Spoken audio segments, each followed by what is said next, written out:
I decided that what I'm gonna do, you see this big red steer right here, and then the three big white heifers, and then I got Nala over there, and then these animals like this one right here, that one right there, that one right there, that one right there, and that one right there. Those are the type of animals that I'll take to the market in 3 weeks. But this week I'm gonna take this animal, the three big white heifers, and then I'm gonna take Nala as well. And they should be hitting the scale at probably about somewhere around 5.25, 5.5, maybe a little bit more. Nala's got a lot of height on her. She's real tall. And so they'll be hitting the scale at about probably about maybe about 5.25, 500, 5.25 for the four of them combined, 5.25. And so I'll take those 5 animals to market this week. And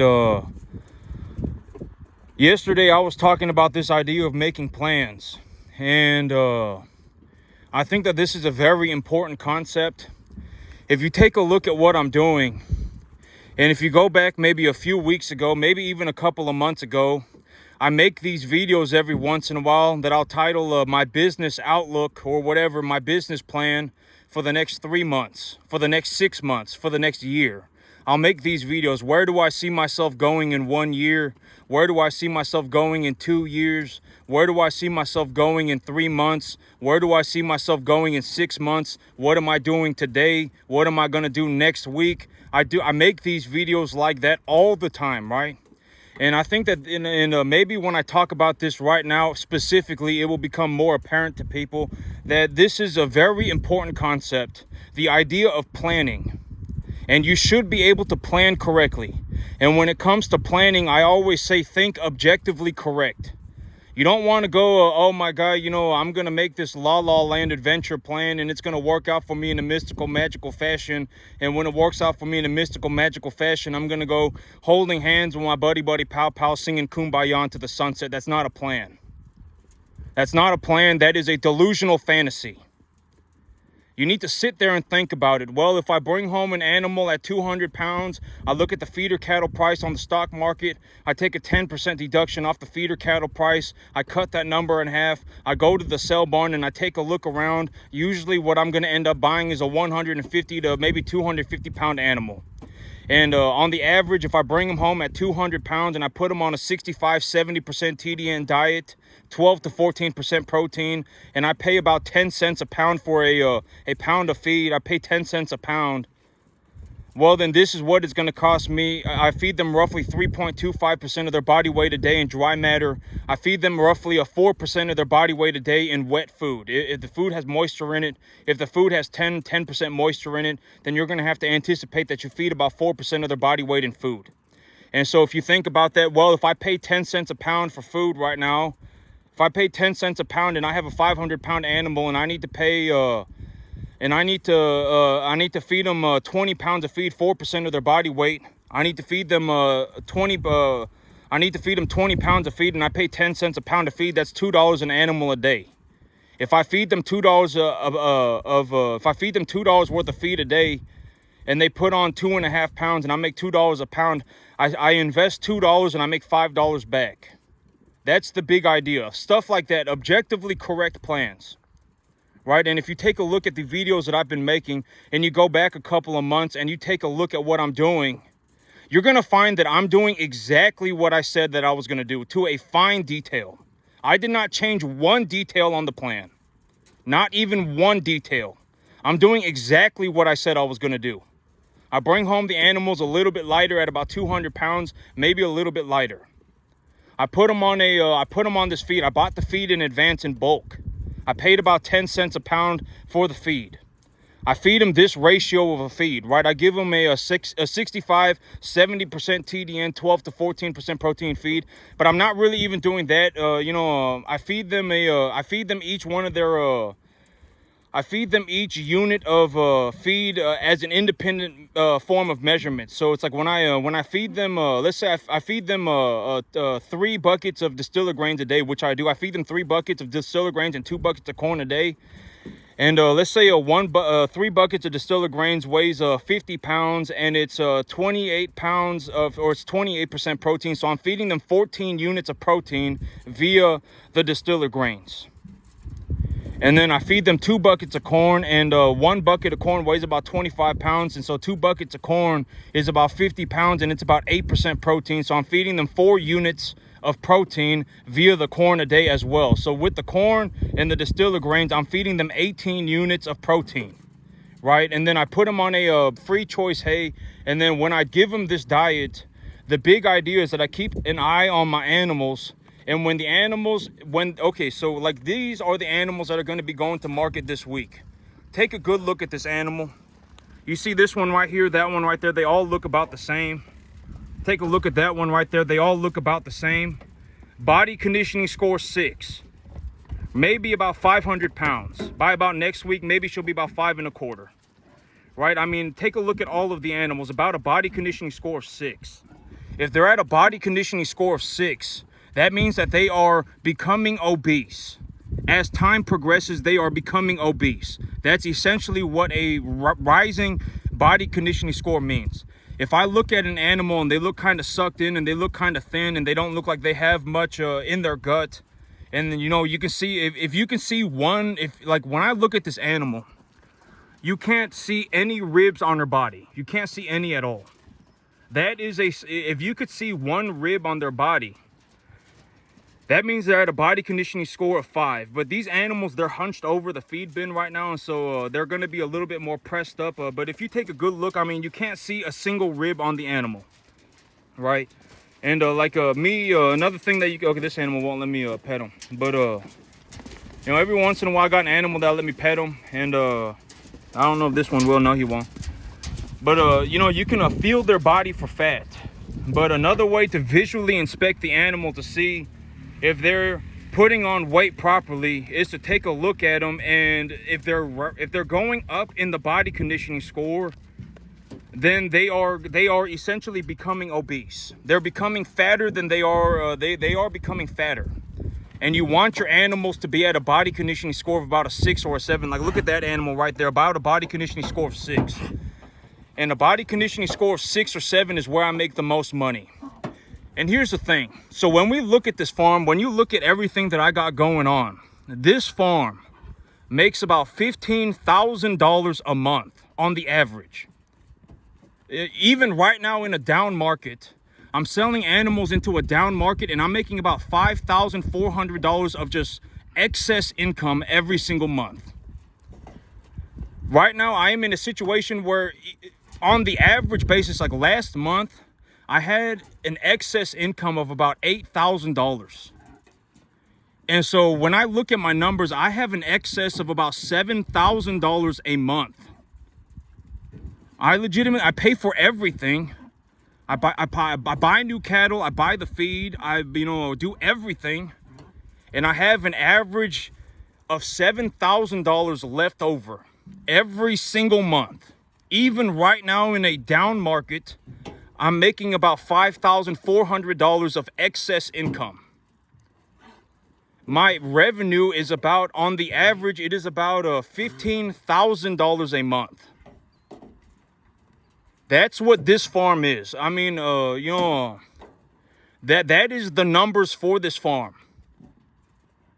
And I might be the only person on the entire planet that is capable of doing this or is doing this right now. I'm not going to say capable because almost everybody is capable of doing this.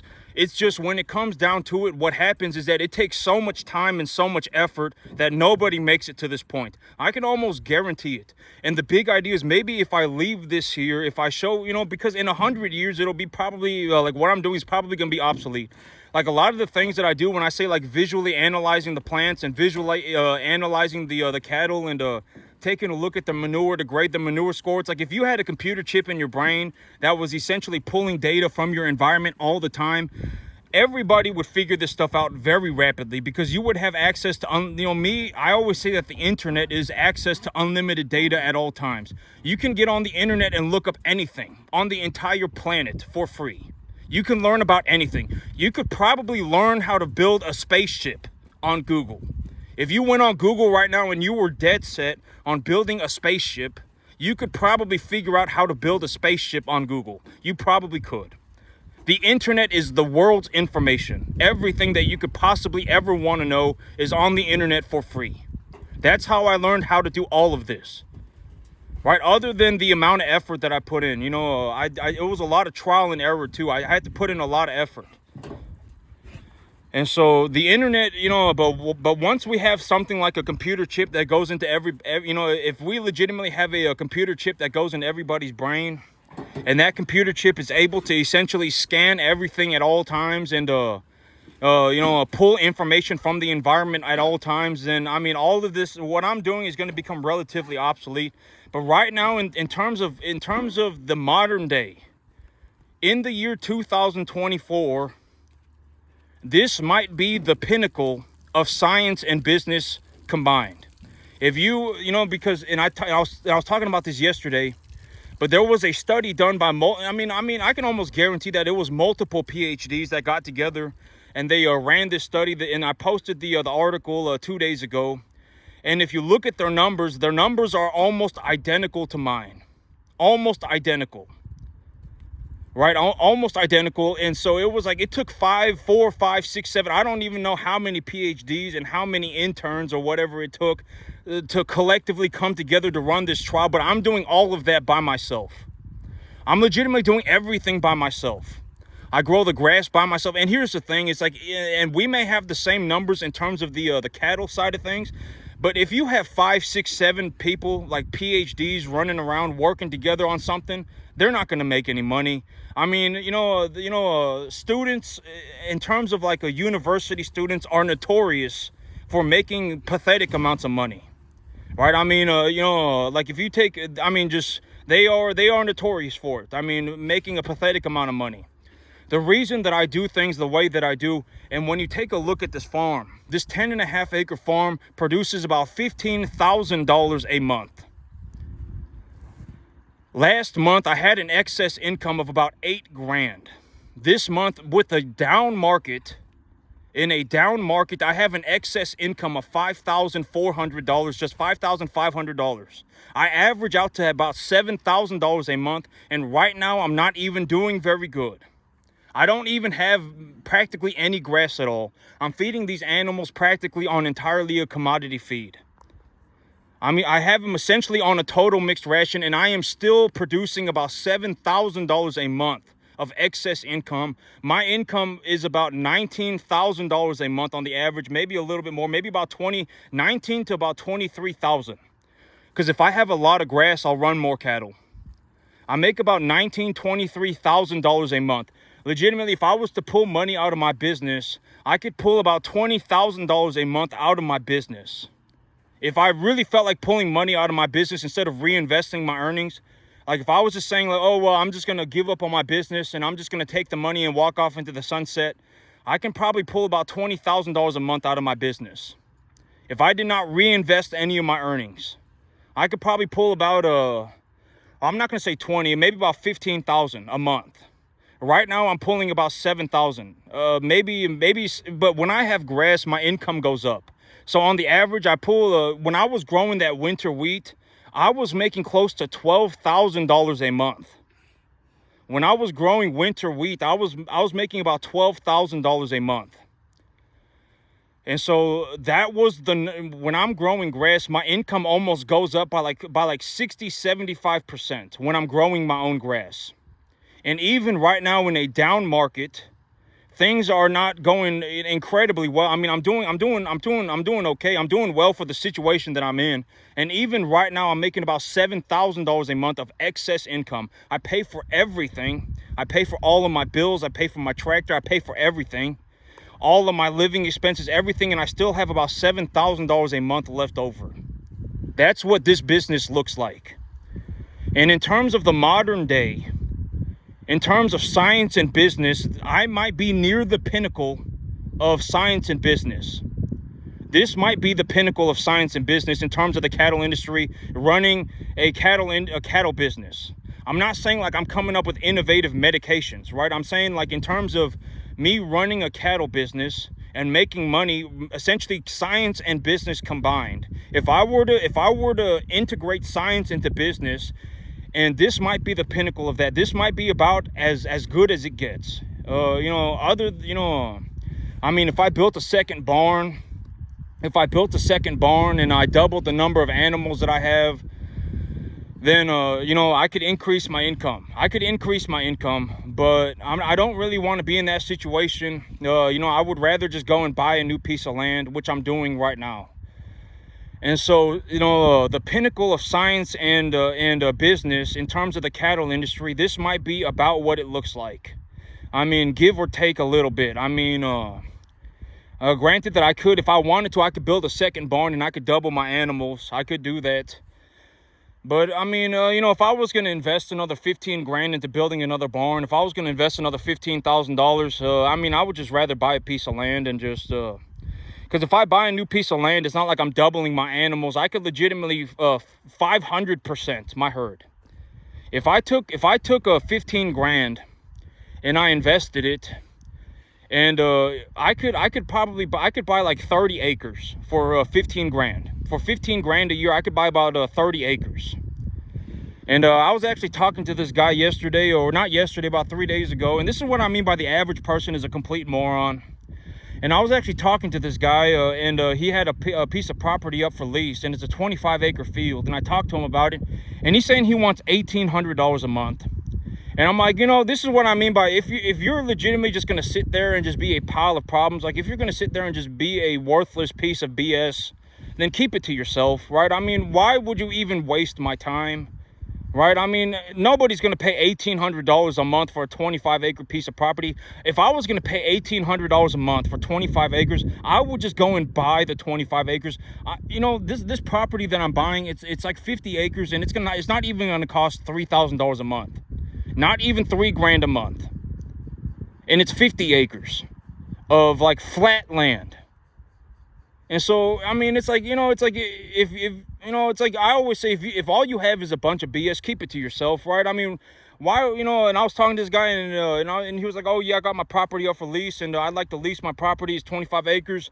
And I asked him how much he wanted it for it. And, about 3 or 4 days later, he responds to me and he says, oh, I want $1,800 a month. And I'm like, are you dumb? Are you legitimately dumb? What is wrong with you? I mean, think about what you're saying. I mean, $1,800 a month. Are you dumb? No, I'm not going to pay $1,800 a month for a worthless 25-acre field.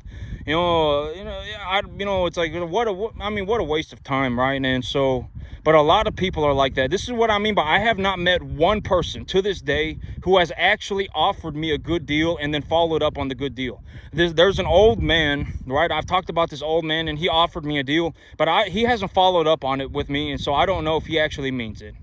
And that's the thing, and this is what I've been talking about when it comes to planning, is that, okay, like if you take a look at me, the plans that I made 2 months ago, I followed through on to a fine detail. I have not changed a single letter of the plan, not a single detail. Everything that I was planning, I have done. Right, I mean, other than the one part of the plan that I miscalculated was my revenue. But the thing about the revenue is that I always say I lowball myself, right? I always say I lowball myself. Oh, I think I'm gonna make 5 grand, but I'm making 7. I mean, that's where I messed up. I make more money than I thought I was gonna make. That's where I messed up. Right, and it's like I don't really, but that's a good, that's not a bad problem, right? I mean, that's not the end of the world. I ended up making 50% more money than I thought I was going to make, right? I mean, that's fine. It's not like, oh my God, I messed up the plan. I mean, but the whole thing is that I always lowball myself. Like if I say I take a look at my plan and I always lowball myself. I say, even if I think I'm going to make 7 grand, I'm just going to say 5. Because if I think I'm gonna make 5, but I make 7, then that's fine. But if I say I think I'm gonna make 7, but I make 5, then it's kind of a bummer. And so that was the one portion of the plan that I messed up. I thought I was gonna make 5, but I'm actually making 7. And my income right now is not even that good. When the weather gets better and I can grow grass, The last time I grew grass, I mean, granted that it was phenomenal conditions for growing grass. When I grew grass, I was making about $12,000 a month on my 10-acre field. And that's the thing about me. It's like, I need the money. I'm not going to say I need the money, but I mean, okay, here's my big thing about money. Me making money, I fully realize how difficult it is to make money. Money, it's like the average person, makes about $40,000 a year, about $41,000 a year. If you're doing real good, you'll make about 90% of the country makes less than 90 grand, right? I mean, when it comes to making money like me, it's the top 0.007 percentile, 1 in 750,000. Almost nobody can make money like this. Nobody. It doesn't matter what you think. Go and look it up. Nobody can do this. And if you could, you would, right? I mean, I've talked about this, but the average person, if you gave them the opportunity, and I've actually talked about this, but I've generated about $1.5 million, about $2 million in equity. And I managed to do that, making $19,000 a month. So I make about 20 grand a month, and I generated about $1.5 million or $2 million in equity. And once you start to understand these concepts, it's not hard to make a couple $1 million. Making a couple $1 million is not difficult at all. It's not difficult. I mean, if I had $100 a month, I could turn that into about $2 million, probably in less than 4 years. I could redo all of this if I had $100 a month, I could redo all of this. No problem. I would just go and start running the cattle again. It's not a big issue for me. It's not difficult for me. I'm not going to say it's not difficult. The whole reason that I do this is because it's difficult, right? It's challenging for me, and I wake up every day and I get after it and I go and do it.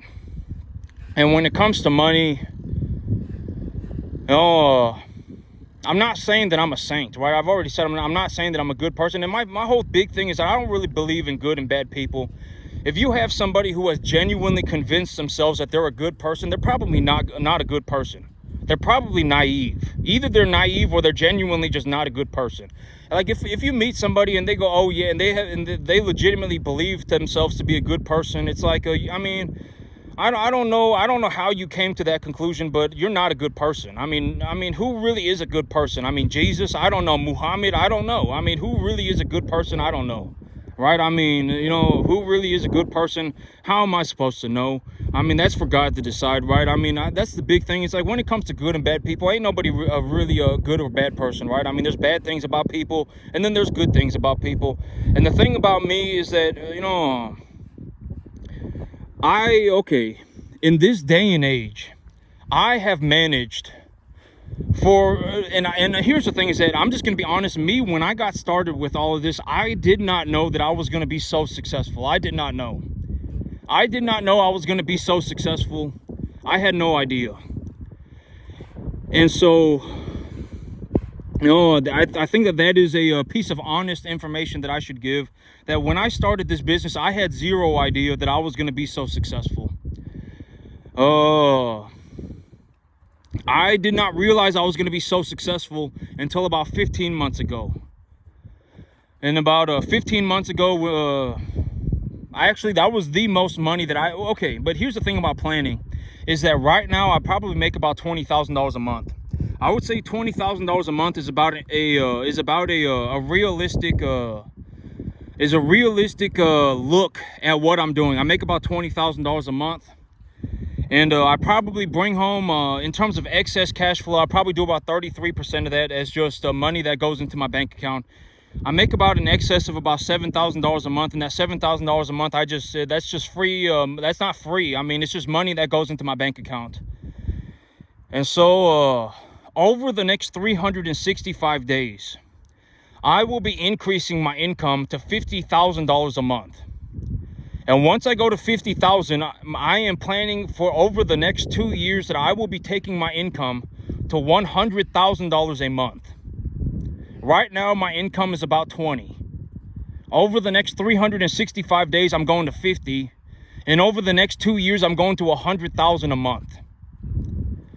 And, I've already talked about my plans. How am I going to do it? I've even said, over the next 6 months, my big plan is to get my balance sheet in order in a way so that I have about 40 cattle and I have zero debt. And if I have 40 cattle and if I have zero debt, and the 40 cattle that I have are essentially number 1 to 1.5 type medium large frame animals, body conditioning score 6, 500 pounds, and I go and I take a loan for 50 grand, and I take that 50 grand and I purchase essentially about 70 animals, 60 animals. If I purchase 70 animals and I have a loan for 50 grand and I'm holding on to 40 cattle that are at a body conditioning score of 6, about 500 pounds, and I have 40 of them, I'm essentially at zero risk, because my balance sheet is essentially a net negative, or a net zero. Even if I lost all 60 cattle, the 40 cattle that I have will pay back all of my debt, all of it. And so it's essentially it's essentially a net zero way for me to triple my income, double my income, right? I'll go from 40 to 70. And so that's essentially the big idea. How am I going to double my income? Well, how am I going to 2.5 times my income? How am I going to go from $20,000 a month to $50,000 a month? The big idea is that I'm going to essentially make my balance sheet in a way so that I'm going to take the money that I'm making right now and I'm going to pay back my debt. And when I pay back my debt, and I'm going to keep the number of cattle that I have steady, I'm going to keep the even 40.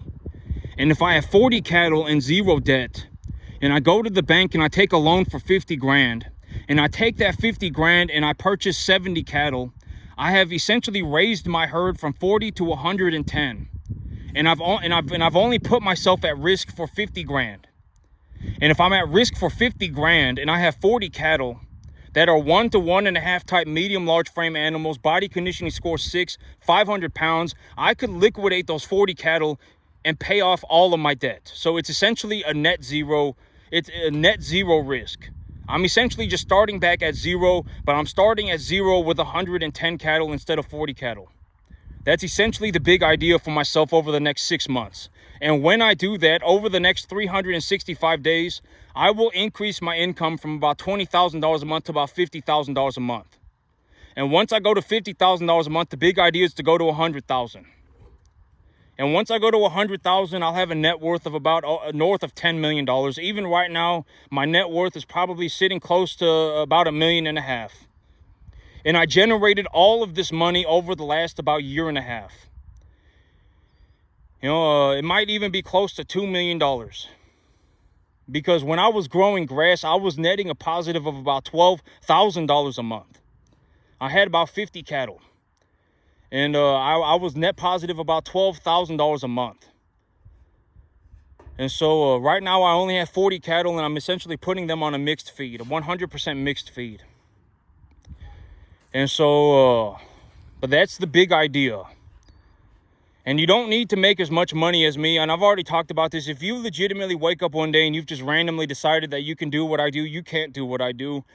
If you manage to do it, I would legitimately pay you 50 to 1. I mean, you can't do what I do. It's not possible. And realistically, I mean, and if you legitimately just woke up one day and have randomly convinced yourself that you can do this, I mean, it's not possible, and you're also a massive pile of problems. I don't know how you came to that conclusion. How did you just randomly decide that you could do this? You can't. I mean, let's just be honest. I mean, you can't do it. Nobody can. When I drive around and I take a look around, I don't see a single person even getting to the 10% mark of what I do. Most people can't even I make about $20,000 a month on this 10.5 acre field, $15,000 a month. Most people can't even make $1,500 a month on a 10 acre field. Most people can't even make $15,000 a month on 1,000 acres.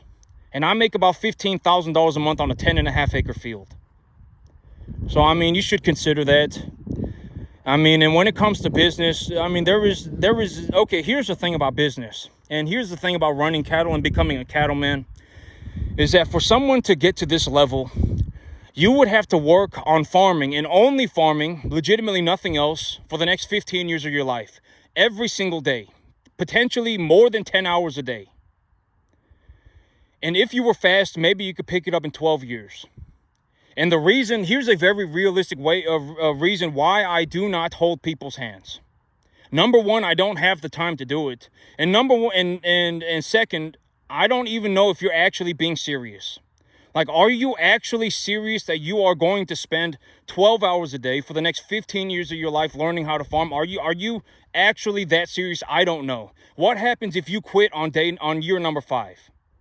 What happens if you quit on year number 10? What happens if you quit on year number 3? Right? Oh my God, I'm not making any money. You know, me, I didn't make any money for like the first 13 years of my farming career. I did not make any money. And so it's like, are you sure you're actually willing to do that? You're going to make no money for the first 13 years. Why? Because you essentially suck. You're not going to make any money because you suck. And maybe at about the 13-year mark, if you're fast, maybe about the 12-year mark, you'll actually become good enough at farming to where you could actually go out on your own and make money.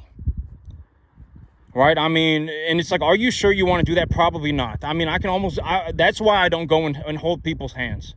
And this is also by what I mean by, if you actually want to make it to this level, I made it to this level on my own. I'm a first generation farmer. I taught myself how to do this. I run my own cattle. I grow my own grass. I run my own business. And I also make money in the top 0.007 percentile of the entire country. So, I mean, think about it for what it is. You know, you should probably not get into farming. Most people shouldn't. If anything, you should probably just go on the internet. If you really are dead set on running a business, you really want to run a business, then go on the internet, look up businesses for sale on Google. And if you look up businesses for sale on Google, you'll find a bunch of business brokers. They're selling businesses, and you can buy a business that has no real estate connected to it. And you can usually purchase these businesses for about 1 to 1.25 times EBITDA. You can purchase about 125. You can purchase $10,000 a month of revenue for about 120, 160 grand. And if you take a loan for 120, 160 grand to purchase $120,000 worth of revenue, and you take a 5-year loan on it, you're still starting off right out the gate making about $8,000, making about $7,000 a month, $6,000 a month right out the gate. Once you paid off your loan for your little seller financing business purchase, take the money that you were giving to the seller finance and go and buy yourself a fourplex. If you buy yourself a fourplex and you purchase yourself a piece of some revenue, you purchase, let's say you purchase $120,000 worth of revenue at 1.25 EBITDA. You pay 160 grand for it, and you pay and you make $10,000 a month on it. And let's say you pay $4,000 a month for your loan, then congratulations. You know, in 5 years, you'll have paid off your loan. And when you pay off your loan, you can take the $4,000 a month that you were paying to the seller finance for the seller finance, and you can go and leverage that money to purchase yourself a fourplex. And if you purchase yourself a fourplex, and let's say you put $5,000 a month into it and you get $7,000 a month back, then congratulations, there's your 15 grand a month. You have your $15,000 a month. You never have to worry about money again. You know, you don't have to go and do this. Like, this is about $15,000 a month. And, you know, if you were going to try and do this to make 15 grand a month, you won't be able to do it. I can almost guarantee it. I can almost guarantee it. I would be willing to bet. It does not matter what you think. Nobody's going to make it. And so, you know, when it comes to this, the 15 grand a month, if you want to make 15 grand a month, you can do it. You can probably, you know, you can do it overnight. I mean, it wouldn't even take 1 year. I mean, it's not hard to make $15,000 a month. It's actually very easy. Even making $2 million a year is not very difficult. You know, it's difficult, but it's not very difficult. I mean, I would say that, like, this right here, this is about you know, I would say about $1.5 million a year. I did about $1.5 million in 1 year, maybe about 2 million. If you really think about it, where am I headed over the next 6 months, and what am I going to do over the next 6 months? I'll probably go north of about $2 million. And $2 million a year is not impossible. It's not even very difficult. It's just a bit difficult. I mean, it's a challenge, but it's not like it's so hard that it's like it's impossible. It's not. I mean, I will realistically do over $2 million in 1 year over the next 6 months. You know, if I just follow through with my plan, I just go forward with my plan and just do what I am planning to do, I will, the result, it's not like I'm going for $2 million. I don't really, you know, I already have so much money. Even right now, I have an excess of about $7,000 a month. I already have so much money that I can do whatever I want. You know, me tripling my income, 500%ing my income is not going to do anything. Realistically, it's not really going to do much. The big reason why I'm doing it is because I think that the work is important. If people like me don't do this, if people like me do not run these businesses, if farmers quit tomorrow, if every cattleman on the planet just said, you know what, I'm going to quit tomorrow, everybody would starve. People would starve in mass. There would be massive levels of starvation. So I find the work very important. I get paid for feeding people, and I believe that the work is important. And the money is just a byproduct. And I also do this because I believe it is challenging. It's challenging, and it gives me a challenge to work on, and it's like I have to apply myself, and I enjoy that. That's the big reason why I'm doing this. I'm not doing it for the money. I already have plenty of money. If I wanted to sit on this 10-acre field for the rest of my life and make $20,000 a month, I could do that forever. And I would never have to worry about money again. But the reason that I'm increasing the size of my business and I'm doing all these different things is because I believe that it is challenging. It gives me something that I can apply myself to. And I believe that the work is important. Those are the big reasons, right? And I always say, find your peace with God. Don't ask nobody. Most people are complete idiots. If you talk to the average person, you're going to find that they're kind of a moron. I don't know how they ended up in the situation that they're in. And it's like, you're legitimately half an inch away from breaking free of everything that you ever knew. You could wake up tomorrow and make $15,000 a month. Right? I mean, everybody could. 90% of the population of the earth could. And so that's it for me today, YouTube. Y'all have a good one.